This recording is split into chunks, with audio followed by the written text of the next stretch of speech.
looks similar to this image that you see on the screen right now, then you have what we call the district edition. It's hierarchical graduation standards with a tiered performance indicators underneath each of those graduation standards. Kind of this two-screened plan tab here. It also says plan beta. You're welcome to stay and listen along even if you don't use this plan tab, but just know that some of the information that we present today is not going to be as relevant to you.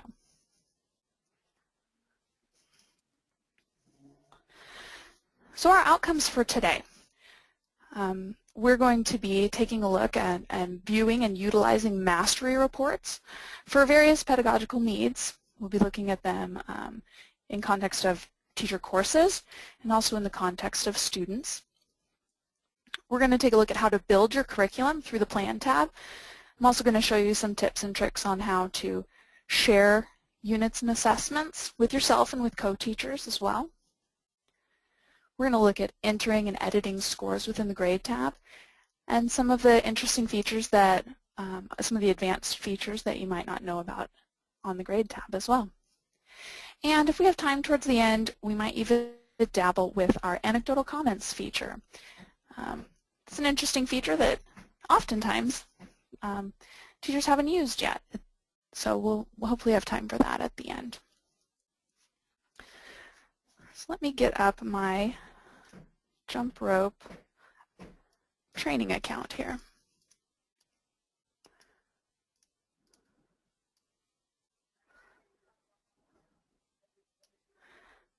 So we're working today from within one of our training accounts.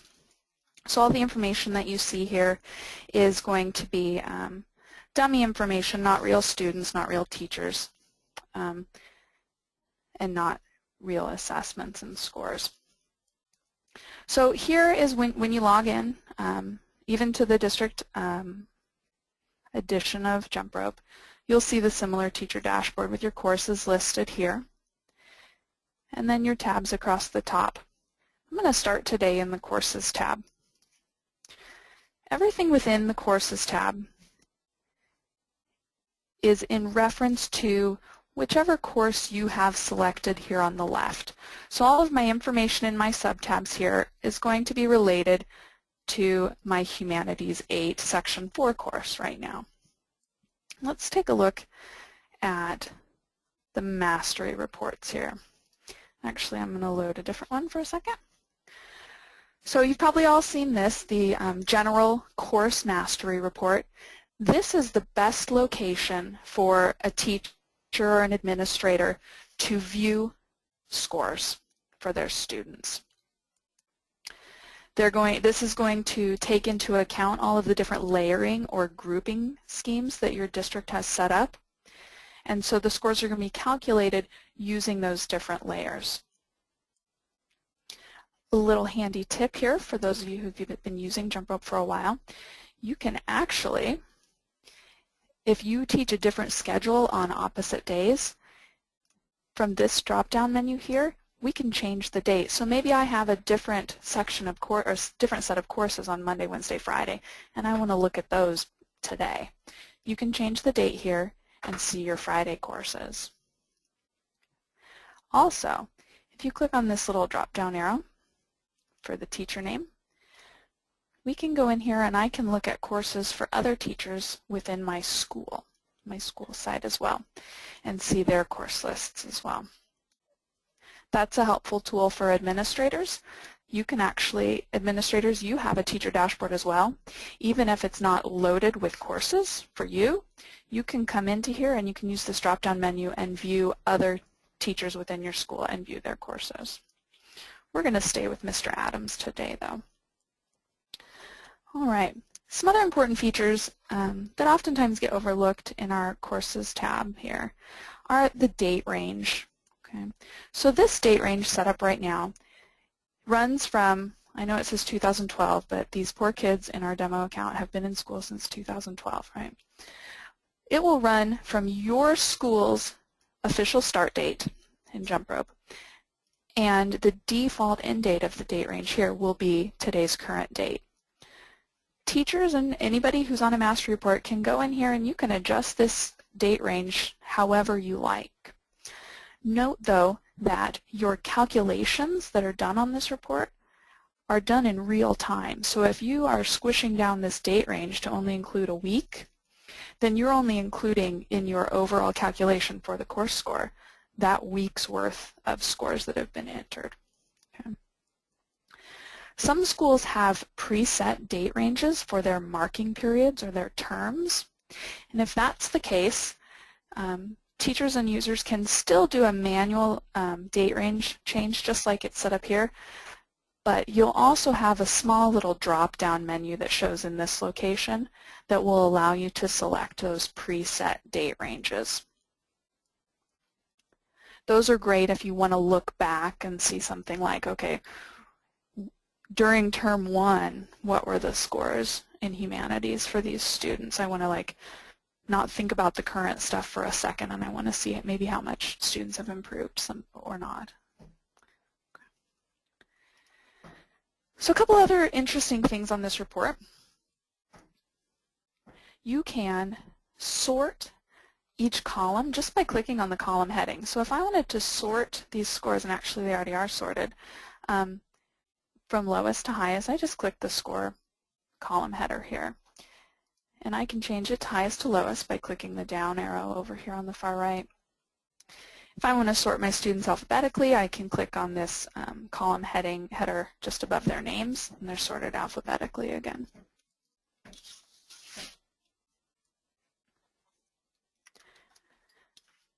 Other handy little things to note. If you click in here on the little arrows, you can drill down into each student independently. Or if you want to see a certain level for the whole course and you don't want to click 100 times, down here on the bottom right, this expand menu allows you to expand to a certain level. So maybe I want to expand to the graduation standard level. I can do that, and it opens up every student to the graduation standard level. I'm going to close it back down again. There we go. Okay.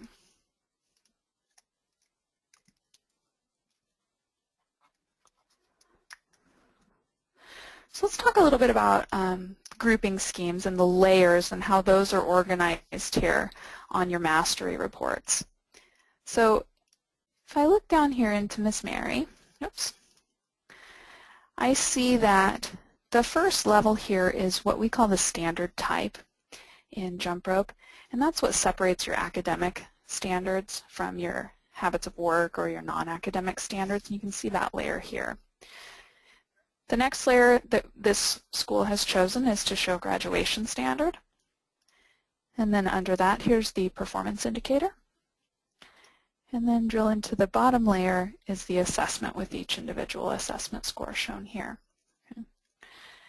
The default grouping scheme, we call this, that shows up when you first load your mastery report is the grouping scheme that's been officially chosen by your district or your school.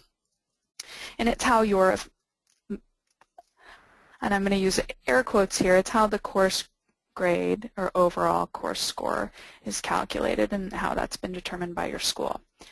But you do, as a teacher or an administrator, have the ability to change these grouping schemes to fit the needs of whatever data you are looking for. So down here at the very bottom of the report, you'll see grouping scheme, and then you'll see this long gray bar. And right now what we're looking at is the student summary. If you click on this bar, you get a couple of built-in grouping schemes here, and let's take a look at what they might look like. So a graduation standard summary. What this has done is it has removed the student from being the first layer under the course. And now my first layer is standard type, and then graduation standard, performance indicator, and here is where my students lie. So this has just reorganized it a little bit so that I can take a look at overall for my full class, how are they doing on this history graduation standard? Overall, it's a 2.7 for every student. And then I can drill into this performance indicator, and I can see how each individual student is doing on that. And again, I can sort by clicking on score.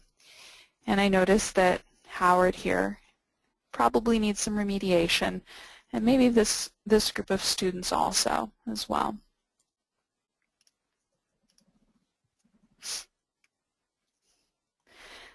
This graduation standard summary really is a great tool if you're looking to regroup your students for remediation or for a differentiated lesson based on certain performance indicators.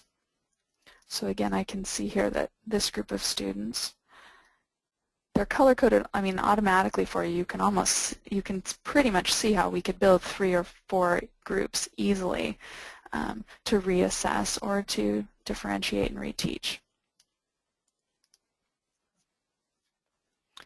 Some other interesting grouping schemes that are pretty useful, I think, are the performance indicator pivot.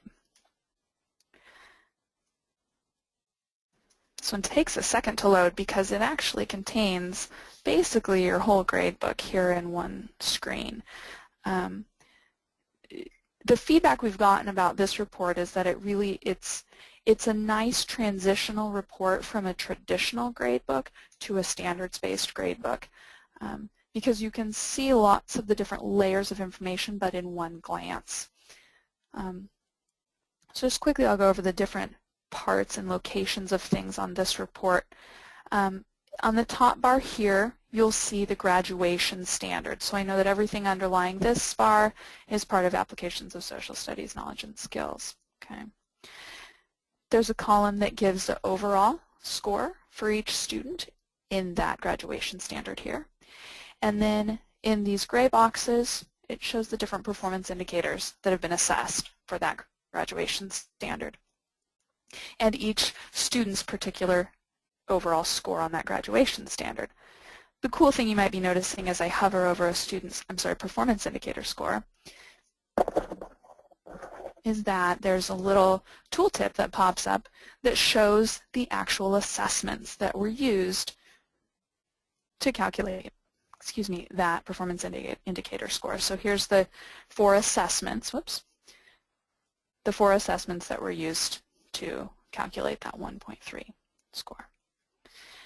And all of these columns also sort by ascending and descending as well. You can scroll to the right and you can see all of your other graduation standards and performance indicators. This report is also exportable. If you're a person who likes Excel or you want to have it printed and in front of you, you want to do some penciling in on it, you can always actually export all of your reports to Excel by using this settings menu here. Export to Excel to the standard level, and what this will do is just generate an Excel file for you with this information in it. Really handy. So I'm going to go back to the student summary really quick because I want to show you a couple of the advanced options as well that are within this settings menu on the right. If we take a look at the show or hide columns, there's some really interesting tools in here that you might find useful. The conversion number and conversion code are, will show any sort of letter grade conversion or 0 to 100 scale conversion or thing of that nature. If your school has or your district has selected that, they'll show a column with the conversion. Show score count does just that. Mary Appling has 28 scores in this course.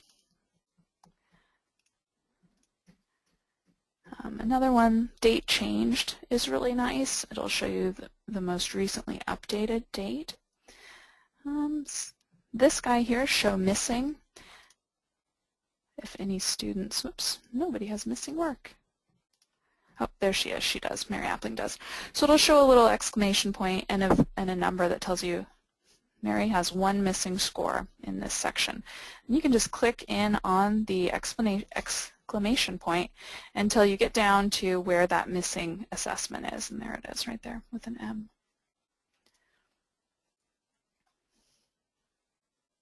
You also might find interesting the show weight.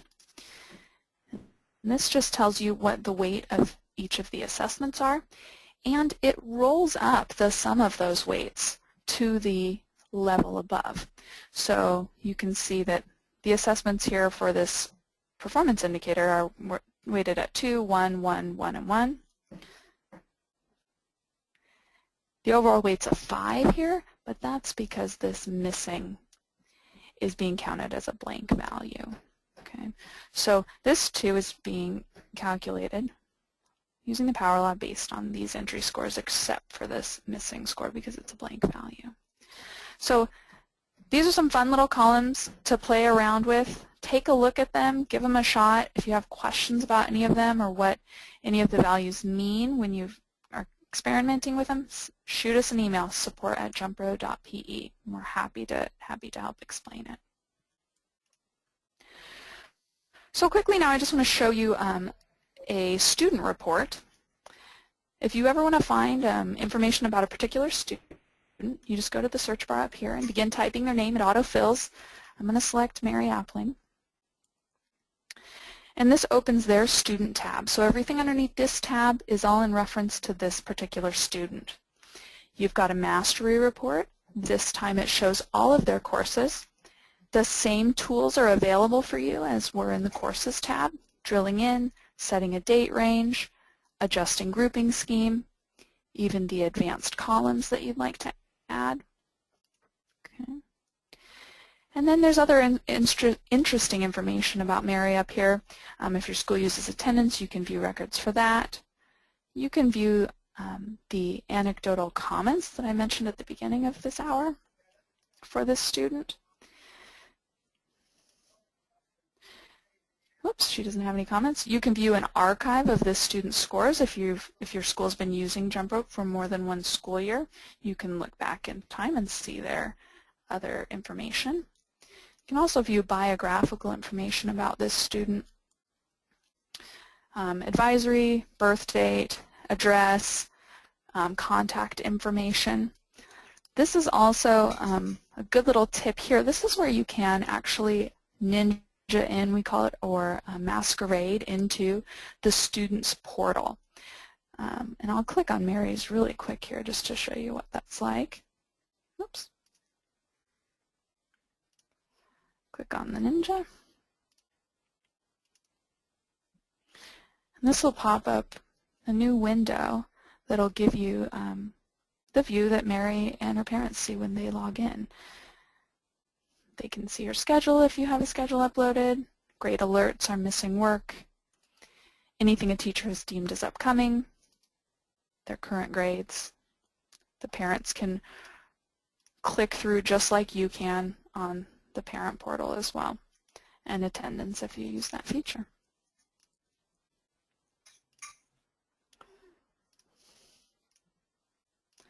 All right, so we've looked at the reports and kind of what comes out of all that data that you've entered. Now let's talk about how you can enter all of the data.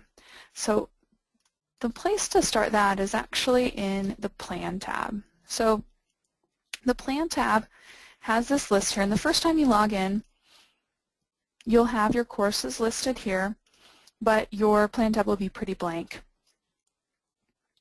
So let's take a look. Just really quickly, you saw there for a brief second, this is a Plan tab that's kind of been worked through. It's been built up. It's got standards, it's got units, and it's got assessments built. Let's look at how we build those in this empty class. So the first step is going to be to add standards. You can use the Manage Course Standards button here, or you can use the Add Standards button here. You can also add from a template or another course. This is a great tool if you're like a curriculum instructor or maybe a district head, or I'm sorry, a department head, and your department has built out a unit of curriculum that you want to pass along to all of the reading teachers. You'll build what we call a course template and include all of the standards that you want, and you can build the units and you can build the assessments as well. And we're happy to help out with any questions you might have about that. Just shoot us an email. But to build a basic course here, I'm going to click Manage Course Standards. And this opens up my district standards bank. And your standards are managed at the district level. Some school administrations do have some autonomy depending on decisions that have been made. But it's important to know that from this bank, you're not pulling out an independent, broken off copy of a standard. You're actually using a group standard. Everybody is using, all of the reading teachers are going to be using, all of the third grade reading teachers will use the same third grade reading standard so that the reports can be reported on cross-curricularly and across the school and across grade levels as well. So kind of an important thing to start to get your head around. There's a lot in this standard bank though, and I am working on my Humanities 8 course, and I don't want to dig through each of these, so we've got these great little search bars up here at the top. So you can actually just begin to type the text of a performance indicator or of a standard, and I'm going to pick that social studies standard, and there we go, it collapses a little bit for me. And I want to add some of these performance indicators from this list. You can also search by grade level here if you're only looking for 7th grade or 8th grade. And you can also filter by content area as well. So let's say I want to add these first 3 performance indicators from this standard. I'll check off those boxes. Now, if I wanted to, I could say done, and it will associate these standards now with my course, but I also want to add from a different graduation standard. I want to add from the reading informational text. Oops. Sorry, there it is. Standard. So I'm going to search for that and find it here. And I'm going to add, say, these 4. So now I've got my standard selected, and I'm going to pick done. It's a cool thing to note, though. You can always come back. You can add more standards if you find that you didn't cover them all at once. You can associate more standards to your course. You can come back in here and you can disassociate them as well, as long as you have not entered actual scores for students yet on that standard.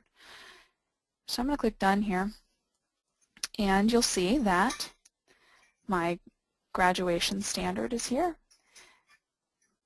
My performance indicators are beneath it, my next graduation standard, and my performance indicators as well there. Okay.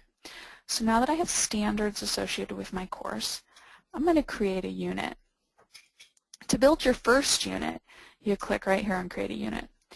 And units within JumpRope can be thought of as groups of assessments. So this one, I'm going to just call it, maybe it's one of our big questions, and it's going to be called What's the Big Picture? You could call this, maybe it's U.S. history, or maybe it's, if it's science, it's forces in motion. You can be as specific or as, you can title it whatever you need. You could even call it Term 1, Week 2. However you want to organize and group your assessments. I'll give this a date range. I'm going to make sure that it automatically has been associated with the course that I'm in, but maybe I want it to be available in my other section of Humanities 8. So now this unit is available in both my sections of Humanities. And I'm going to save. So there's my unit now. It's been selected for me. I could always click on this drop-down arrow and it would show me if there were more units here. This is where I can build another unit after one has already been done, and this is where I can see all my units regardless of course. So let's put a couple assessments in this unit. Create a new assessment. I'll give it a title. Maybe this is first person reading response. It's in the correct unit. It's a formative assessment. The due date here, we're going to say it's due on Monday. Okay. And this school that I'm in, the school account that I'm in, has preset for me that my formative assessments are weighted at 0. If I were to select this as summative, it's weighted at 1. That's all dependent upon the settings that are selected by your school or district. The due date that I pick here, I'm going to let this little tooltip pop up. The due date is what the power law relies upon when calculating your overall scores. It's also what decaying average, if your school or district uses that calculation type, relies on this date, and most recent as well. Published in reports means that you want this score to be included in all reports. Show as upcoming is that little tab that I briefly showed you on the student and parent portal. You can have this assessment show up there. You can add attachments, things of that nature. Here's where you can add attachments. And then grab standards actually allows you, if you have other assessments already in this unit, it'll allow you to pick the same standards for this assessment, so you don't have to go through and click them all again. But let's leave it as it is for now. I'm going to click Save. And there's my assessment. The little tooltip reminds me I need to align at least one performance indicator, and to do that I just need to check off these boxes here. So let's go ahead and pick a couple of performance indicators. I can select as many as I want to. I just have to select at least one. And as I click these off, you'll notice that this little 3 shows up here, and that just tells me how many indicators I've selected for this. So let's quickly add another assessment here, just so we have a little bit of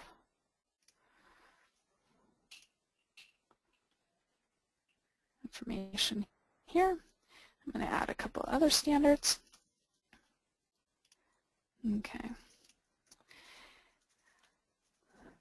So pretty straightforward, but I want to show you a couple of interesting little tools that not everybody knows about. So if you click here on this little menu, there's a great little tool that can be helpful here called Show Assessment Count, and clicking on this actually brings up a column in my standards here, and it tells me, if I hover over it, that this standard, Recognize the Structure, has 2 assessments aligned to it. And it actually gives me the names of those 2 assessments there. A handy, this is a handy little trick, especially if you have a lot of assessments in multiple units within your course. This will actually show all assessments that have been aligned to it regardless of unit. So what I'm going to do now is actually go to our other class that we didn't start that was empty and look at the full class here. And you'll see I've got this full big list of standards. And if I click on Select Unit, I've got 3 different units that are available. I'm going to just pick one of them. A long list of standards are available. Oops. And there I can show the assessment count. And now I can see in this fully structured unit that I've got 10 assessments for this standard. I can see that I've only assessed this standard once so far. Just a really interesting tool to use. Okay, so that's kind of the basics, but what I wanted to show right now are some kind of more advanced options for cloning and sharing your units. So the first thing I want to show is how you can access all of your units regardless of course. So from this drop-down menu, you click on Manage Units, and this gives you a full list of all your units. And this will even, I mean, if you teach multiple sections, you teach multiple subject areas, you'll see your whole list here. Okay. I can access each unit by clicking on Edit. And then in this Edit menu is where I can do my sharing and cloning.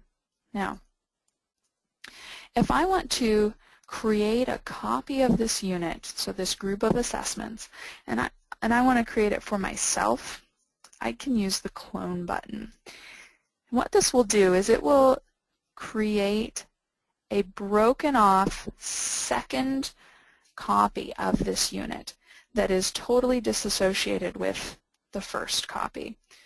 So this is a great tool to use if maybe you're teaching two sections of a similar course, but you foresee that while the majority of the information that the assessments that you're going to be assessing for each of these courses are the same, maybe your due dates are going to change, or maybe one of your courses is going to have a couple extra assessments, or maybe not as many, and you want to be able to make changes to each similar unit separately without affecting the other.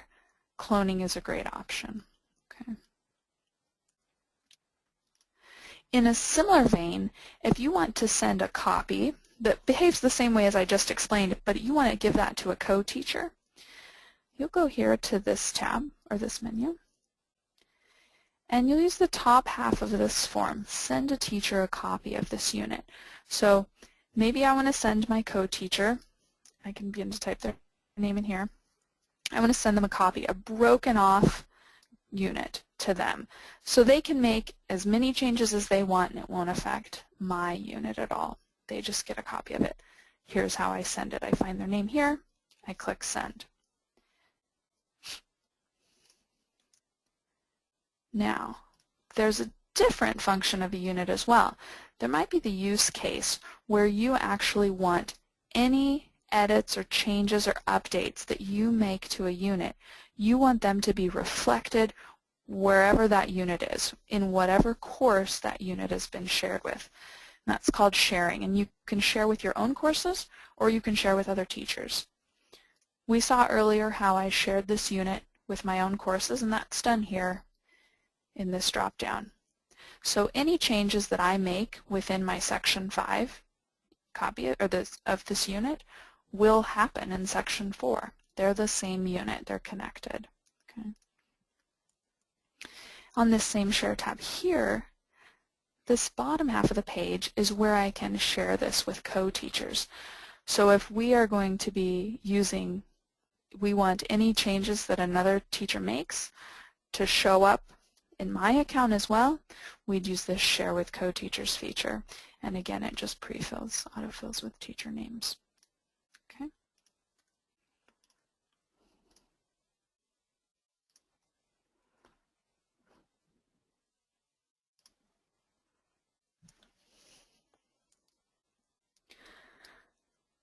So those are the basics on how to build your curriculum in JumpRope.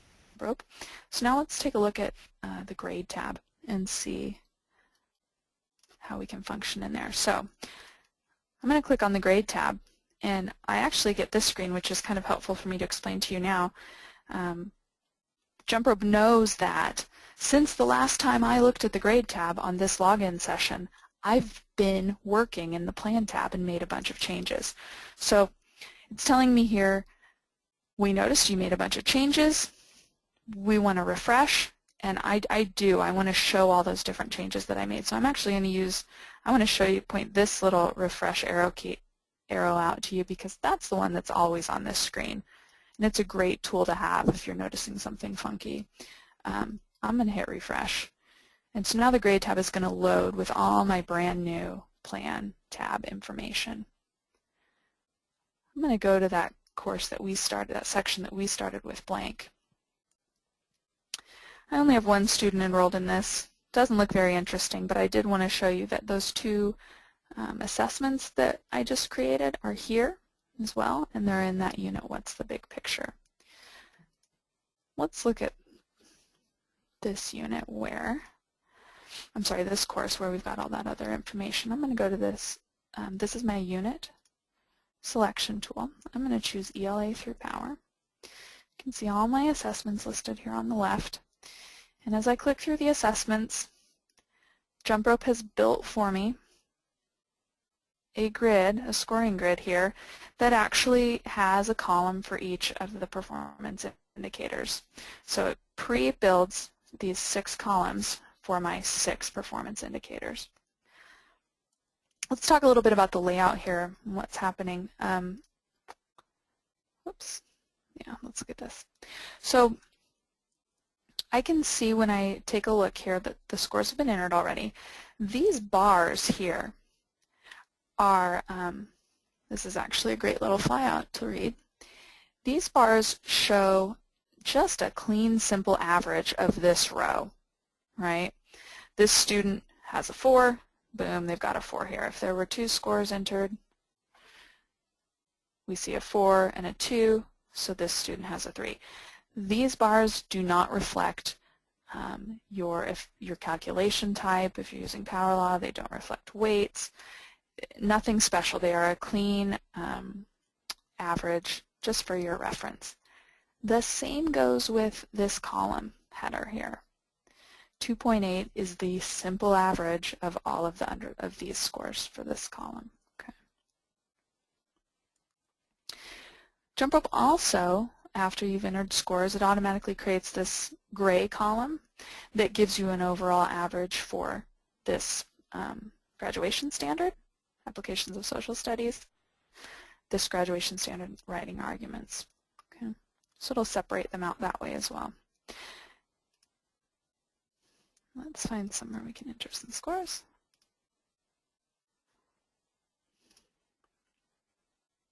Okay. So when you're ready to enter scores, it works just like a traditional gradebook, kind of an Excel gradebook. I can use the keypad to type scores. Whoops. I can use the arrow keys to go to the next box. JumpRope will automatically skip those gray average columns. Okay. I can use the tab key as well. I'm using the tab key right now. I can use the enter key to go down in a column. And I use the delete button to delete scores. So really common usage of it. You'll notice that scores are yellow when they're first typed in. That means they've not been saved yet. You can force a save by clicking up here on this blue Save to Now, or after about 5 or 6 seconds they'll auto-save. Okay.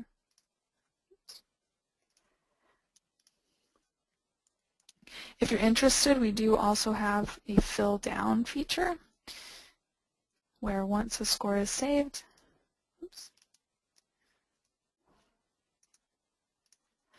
you can use Control down or Control down arrow or Control D, depending on what type of computer you're using, and that'll fill down the top score down.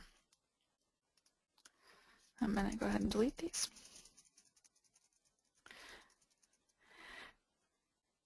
An important little pointer here, a little tip. If you ever want to delete scores or remove scores, simply unaligning a standard or deleting a standard from your course doesn't delete scores for a student. You actually have to come in here to the Grade tab and delete them explicitly for scores to be removed. Even if a student is switched to another class or another course or another section, you want to remove those scores from your course, they have to be explicitly removed here in the Grade tab. Okay. That's just kind of a little safety net that's built in. All right, so let's look at a couple of interesting advanced features on the Grade tab as well. Over here in the Settings menu, right now you can see we're viewing by assessment. If I choose View by Standard, it takes just a second to load here, but what we're going to see is a list of our standards on the left instead of our assessments, and then we can score them, or we can enter scores by assessment then. Let's let this load.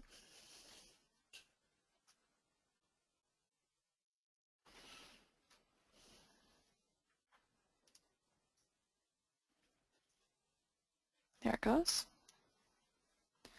Okay, so you'll see now on the left, instead of a list of assessments, I have a list of my graduation standards and my underlying performance indicators. So I can go through here for this course, click on a performance indicator now, and what I get is a grid that along the top shows each of the assessments that I have used for this performance indicator. So just another way to look at the information, to look at your data and to input your data as well.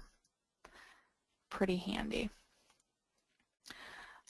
Another great feature here, if you actually find a score anywhere and you double click on a particular score, you can enter a comment for this score. So this comment will show on reports if they are printed to the full detail level, so they're printed all the way to the assessment level. Whatever you type in here will show as a comment there. You'll know that you have a comment for a score because a little green box, and you can see it right up in there, and the little green box will show up in your score square.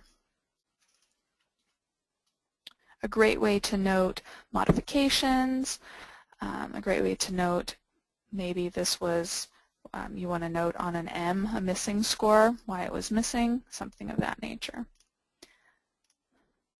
You can also, besides just score comments, you can create full course comments, and that's found here, course grades and comments. If we click on this, I get a course report for the course I was viewing, and I click on a student name, and here's where I can enter a comment that's going to be associated with this course. So on any progress report, this will show along with the course name. So this is our Humanities 8 course. And this is a great place to enter any sort of narrative comment you have about a student. You can also enter a course description here if necessary. But again, these will show on reports unless you uncheck this box here. I'm going to return to grading.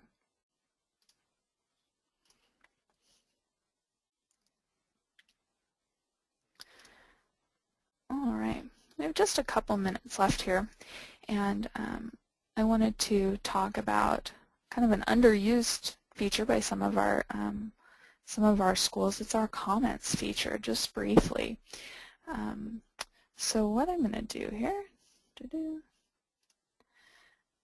going to actually show you, I'm going to point out that's this little blue talk bubble up here. And if you click on, if you see any of these blue talk bubbles, they actually pop up in different areas around JumpRope. You can see them on your roster.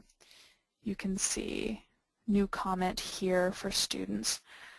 What this does is it pulls up a place where I can track different things for this student. Some of the school usage that we have for this are for to keep track of parent contact, to keep track of disciplinary issues, to recognize students for academic achievements.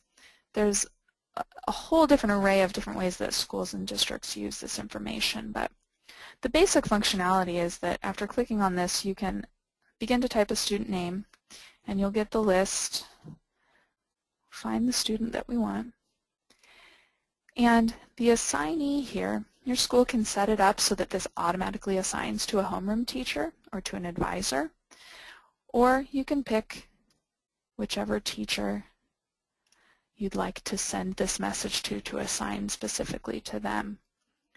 You can even add any other teacher who will receive an email of this comment.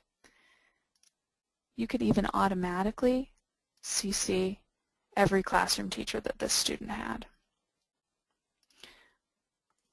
Your school can set up different types, and they're color-coded and they are organized by type here. Maybe we had some parent contact here.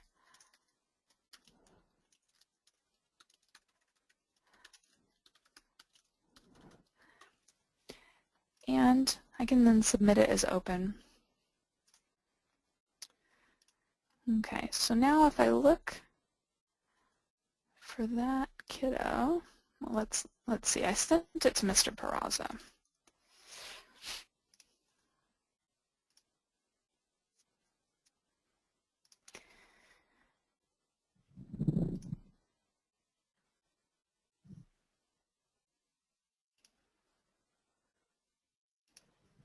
And I forgot which student I sent it to.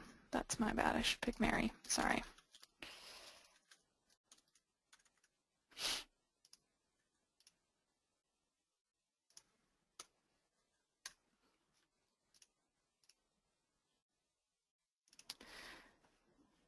Well, what this will do,